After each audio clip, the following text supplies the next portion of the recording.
I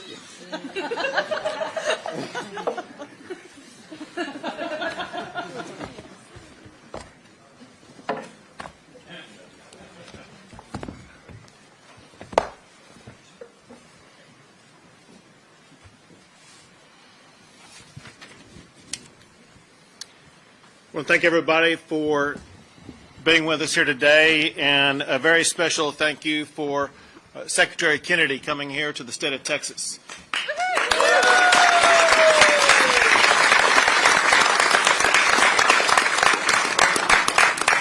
This is an issue that he and I have talked about many times before today, and he has been so excited about what Texas has done to step up and literally lead the nation in this movement that he has catalyzed to make America healthy again, and now Texas is doing its part to make Texas healthy again by the laws I'm signing today.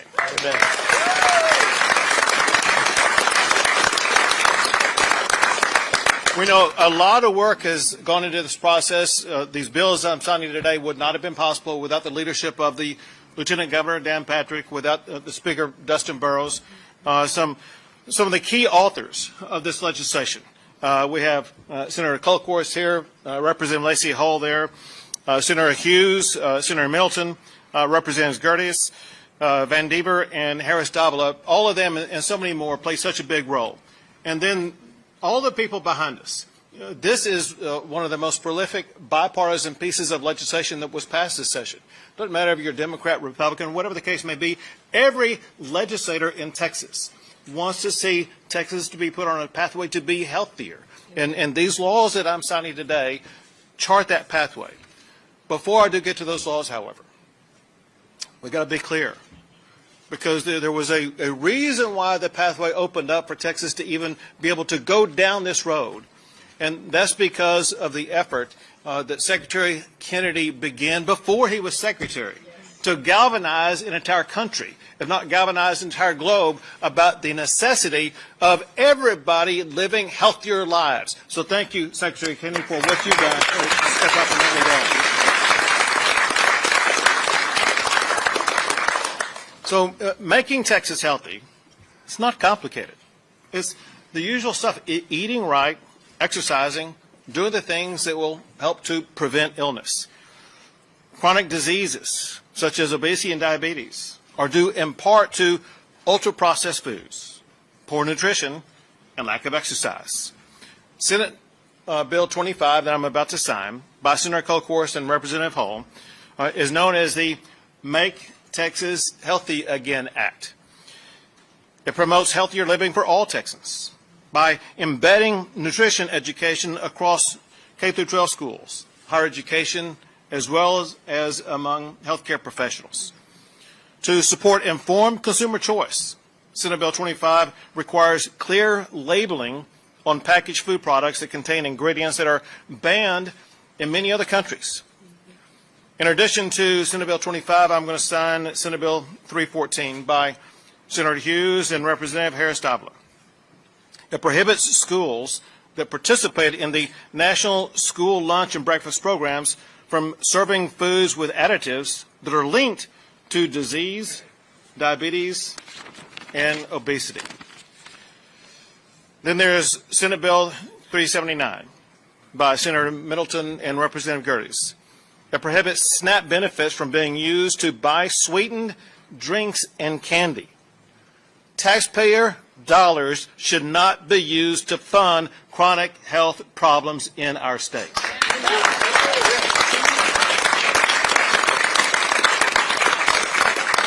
To be clear, these are bipartisan laws that I'm proud to sign into effect.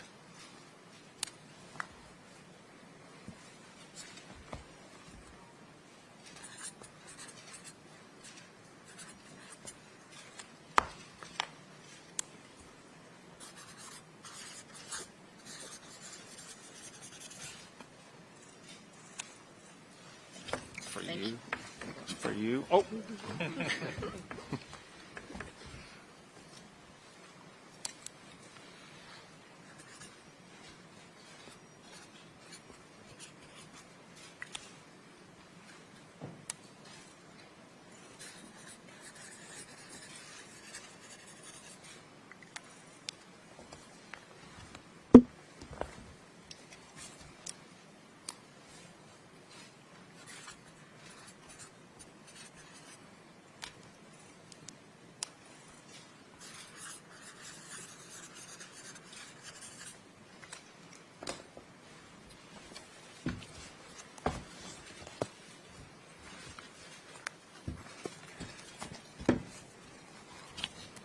Texas is on the pathway to being even more healthy going forward.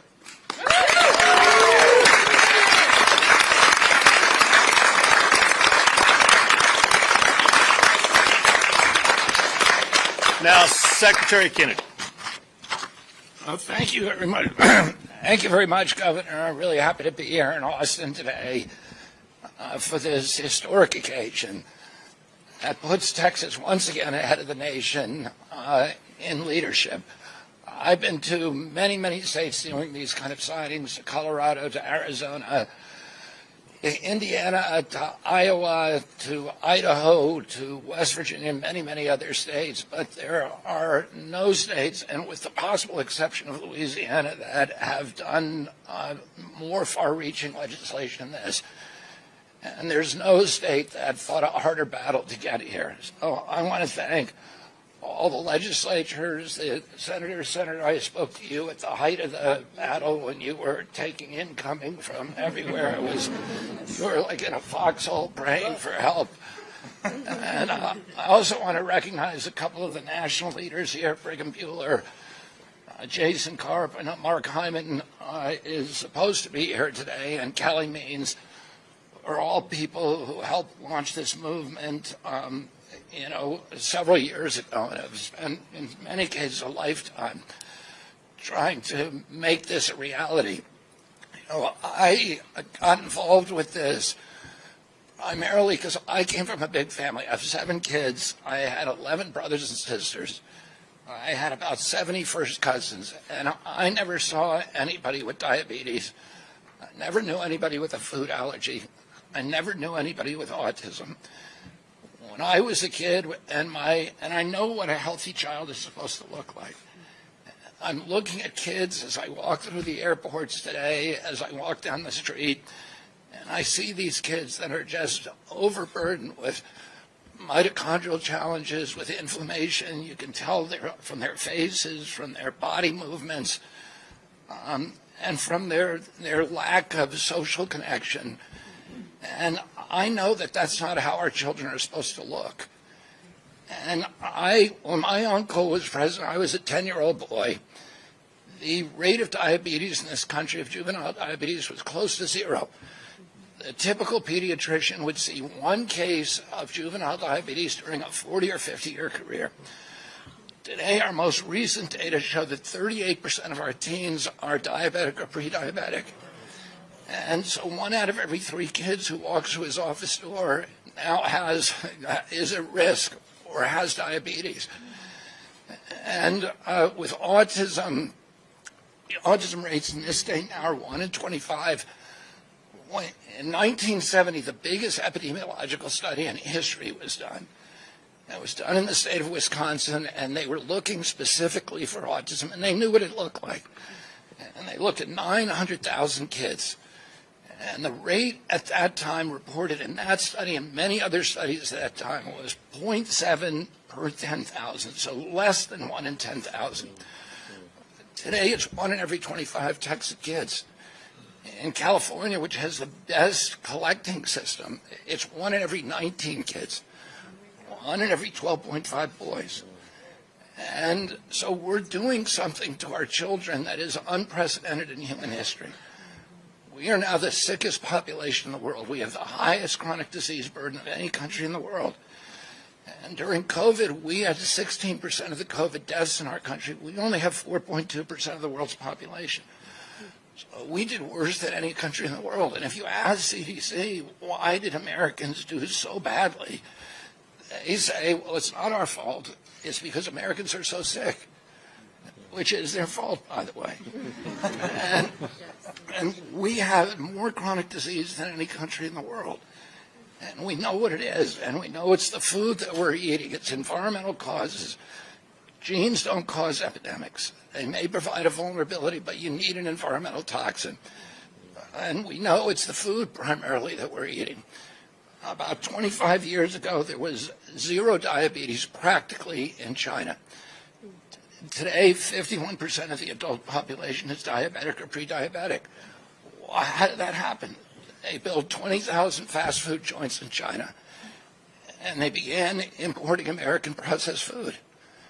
And we know it's making us sick, and we owe it to our children to fix it, to make sure that they're not exposed to these kind of exposures. And one of the ways that we're going to do that is through the SNAP program that the governor just signed. Right now, we spend $405 million a day on food stamps. That's what the taxpayer is spending. 10% is going to sugar drinks. Another 8% is going to candies. So we are poisoning 60% of our kids who are getting food stamps. The poorest kids, the kids who can least afford to get sick. And we are poisoning them. We're giving them diabetes, and then we're paying for it up front with food stamps. We're paying for it again with Medicaid the rest of their lives. When my uncle was president, we spent zero on chronic disease in this country. That was our medical bill for chronic. There was not any treatments. And today we spend about $1.3 trillion a year. It's bankrupting us. It's a national security issue, one, because the economic hit to our nation makes us poorer, less able to defend ourselves, less powerful, less influential around the globe. But also, 8 out of 10 of American kids can no longer qualify for military service. What does that do to our country? There's a fertility issue. Teenagers, American teenagers today, have 50% of the sperm count. 50% of the testosterone as a 65-year-old man. Our girls are hitting puberty 6 years early. And so we're doing something horrible to our children. And the reason you see these legislatures is, as the senator pointed out, this movement is real. The mothers don't want to tolerate it anymore. They see what we're doing to our kids, and they don't want it. And I am so happy that the leadership in this state stepped up, the governor and all these wonderful legislatures, to end this problem. I told President Trump that we are going to end the chronic disease epidemic. We can't do it from Washington. And I'll tell you what, in Washington, all these industries have been banging the door down to come into my office to make deals. And I'll give you one example. I mean, the insurance industry has come in, the 60 big tech companies. We're going to make our medical records now available to every American on his cell phone. The insurance companies came in and voluntarily ended pre-authorization so that people are going to be able to go to the hospital, go to your doctor's office, and know immediately before you leave that office whether your insurance is going to cover that injury or illness. But also the food companies are coming to us. 40% of the food manufacturers in this country have now agreed to remove the 9 synthetic petroleum-based dyes from their food. Why did they do that? They didn't do it because they're scared of me. They did it because they're scared of what's happening here in Texas today. Because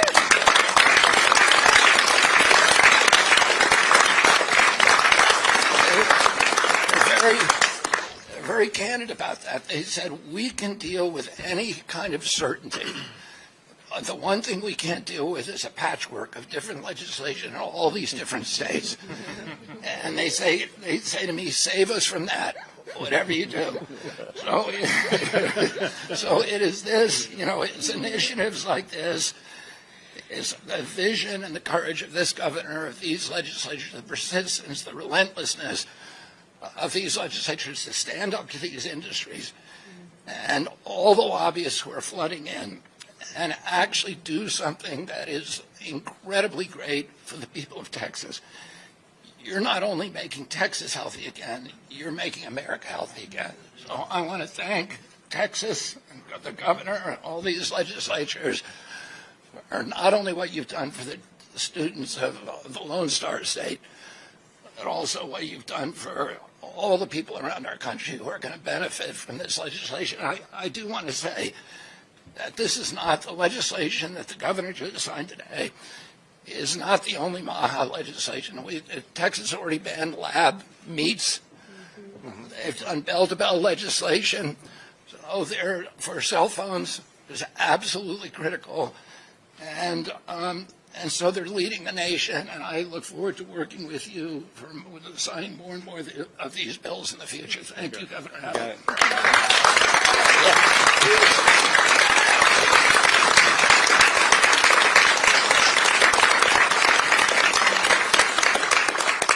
Y'all, please, one more time, give it up for Secretary Kennedy.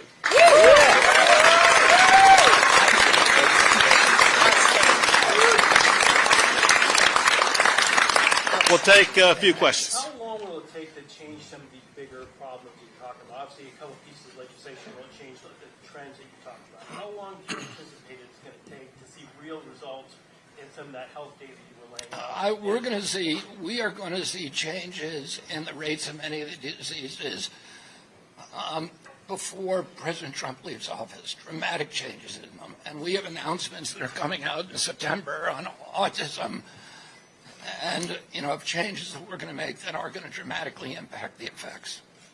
And how do you track the success of these bills? Do you have a mechanism in there to make sure that they're actually being applied properly? Well, we're going to track it at CDC. We're actually doing, you saw during COVID, you saw this data chaos from CDC. And the lack of transparency and the confusion and the deliberate confusion in many cases. And we're ending that now. So we're actually going to be able to gauge whether or not Americans are going to get healthy again. And this kind of legislation is going to show dramatic results very, very quickly. Anybody else? The House, a lot of them behind you, just passed a bill to legalize over-the-counter ivermectin here in the state. What are your thoughts on that bill, and do you see yourself trying to push for that on a federal level? I think it's a really good bill. I think Americans should have the choice. One of the things, one of the policies of the federal government after President Trump left office, because as you remember, President Trump was in favor of ivermectin and hydroxychloroquine. After he left office, there was an effort to shut off any therapy that was not vaccine related, and to put people into this funnel, not allow choices. And in doing that, they got the state got between this sacred relationship between doctors and their patients that has been true since Hippocrates.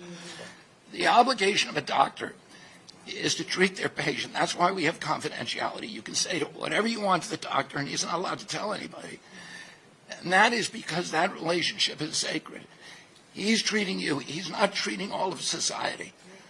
Whenever we tell doctors that their job is to no longer treat that patient, but to treat all of society, that's when we get this kind of medical tyranny that is brutal and savage and merciless and lethal. And we need to return our medical profession to its obligation, not serving state interests or state agendas or political agendas, but to treating and healing their patients.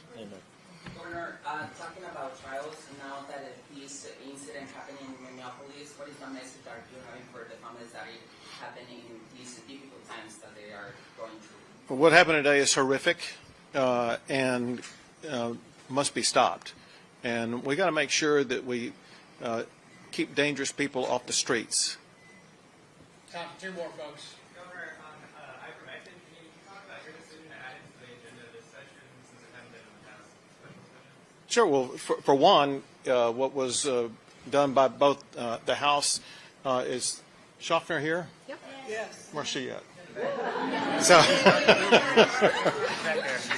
So if I could just use a name, Representative Schaffner was the leader. What it takes to get a bill added after the original call is to show that you have the support in both the House and Senate to get it passed, and that's what Representative Schaffner did. And now the rest is history, because as our Senate, it passed out of the Texas House today.